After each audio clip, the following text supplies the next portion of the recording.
Hey everyone, it's Will, GamerDad, with another video for you. So in today's video, we're going to take on EX3 of the Trial of the Sealed Malefics. Now if you haven't already, make sure you like and subscribe to my channel, I really appreciate it. I also do have a Patreon account for those who want to support me this way. So as the title suggests, you do need a mix of wind as well as water. And so we are still bringing the similar type of magic team that we did in our previous normal stages and EX stages, just because I haven't run into a roadblock yet. Now that being said, turn one wheel does not do anything, just summon some minions, and so you actually have time to set up a 2-turn AF, and you can use your AS just like usual to set up all your buffs on your team and leave stats if necessary to have maximum damage for future waves. So we're just going to use Nightmare Cloak, Nightmare Gift instead of Waterfall to get maximum stacks of speed and int on Mighty with Manifest. And the reason for that, of course, is that essentially increases his int and speed by 100%, which is doubling his damage. And of course, Sturm Zedgen gives that type attack up for all staff members by 50%, stacking with end of turn boosts from AS Rosetta as well as AS Shield's Magic Zone. You can see both of those arrows up means extra damage.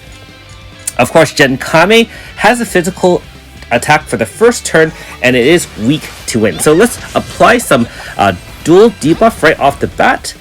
The reason why we have the dual debuff is, remember that Waterfall does have a 30% int down right away, and I do have the occasional power down enhanced Grasta Ore on it to have some RNG help us with that dual debuff. We also have Dunerith with that same Grasta Ore just in case, and you can see with one shot and all the stats of Turbulence in play now, the Turbulence death was able to essentially bring it down to almost nothing. Now we actually do have all our stacks, because I think they had 3 stacks and now we have 4 stacks, so we kind of tried to have as many stacks, either 3 stacks on turn 3, on the second wave, and 4 stacks on this one to do as much damage to Demon Spire. Keep in mind that the first attack is going to be an Earth AoE, physical type attack, and it is weak to wind, so you know, the multiple stacks of Turbulence Death does help a lot. And of course, we do have the Coraggio applying Pain and Poison to maximize the damage there. At this point, we're just restacking those Turbulence Death stacks. Just keep on attacking. Being that we do have Prayer Judgment in play, we should have some physical shields up. If you need extra type shields or you're finding yourself getting a lot of damage, you can also use Magic Cloak from AS Dunerith, either set up during the AF or whatnot, depending on your damage that you're taking, and you prepare for this one.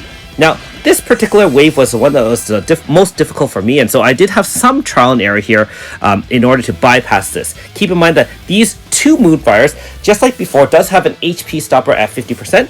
Each of them will counter with 100% 100 MP drain, as well as a magical fire AoE. And so you really do have to have lots and lots of shields up. Make sure you do have int down as much as possible and have type shields up. I use Codex just to heal and make sure we have max HP, physical shields up, and so on and so forth. So you can see that after that, you have that 100 MP, which actually becomes an issue if you are running units other than Magic, because Magic units tend to have high MP levels to start in the 700 range, and especially if you use things like Sound Body Grasta to give them extra MP, or just Grasta that gives them extra MP, you will have a lot of MP left, even with that 200 MP damage. At this point, with all our stacks on, remember we had 3 stacks of int and speed on Mighty. That Waterfall preemptive course will blow them all out of the water, literally blow them all out of the water, haha. Dad joke as usual. Alright, so we are on the next wave here. And remember that an Enra is weak to water, but if you attack it with water, it will now start to increase its resistance to water, and it will counter with attacks at the end of turn, such as Steam Explosion. Remember that its attacks can also cause Confusion status, which will then be removed by Steam Explosion if you do attack it with a water type attack that particular turn. However, remember that you can see that with Magic Cloak giving that 30% type shield, and it counters any magical attack with a heal. Your heal burden is very low in this fight. If we really need extra heal, we do have Codex just to top us up like there. However, otherwise, you can still survive very easily with the magic cloak. And see, we got hit. Got that, but it didn't really hurt us too bad. At this point, it's just about doing an EF since we have a half bar, and just to set up for, having everything done. Let's just take a look here. Easy peasy, blowed it out of the water. This is the last wave, and so it's just like overkill at this point. So hopefully, this gives you an idea of how powerful, of course, magic teams are. As you've known from my previous videos, I do favor magic teams, and it seems to have done the trick.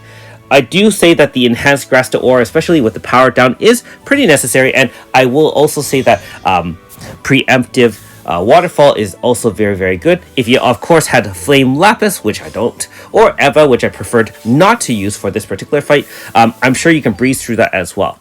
Keep in mind that this isn't the most efficient clear. It did take more turns than I'm sure some of the other low turn clears out there. There are also free clears as well. I'm sure you can find those if necessary. However, in my defense, I just kind of wanted to use the team that I wanted to use to help build my experience when doing some of these super boss fights. I will always say that you do definitely need to trial and error to kind of get used to the types of fights, as well as what to expect if you're not watching other people's videos. Anyways, as usual, loadouts here in the back. Thanks for watching. We'll see you next time.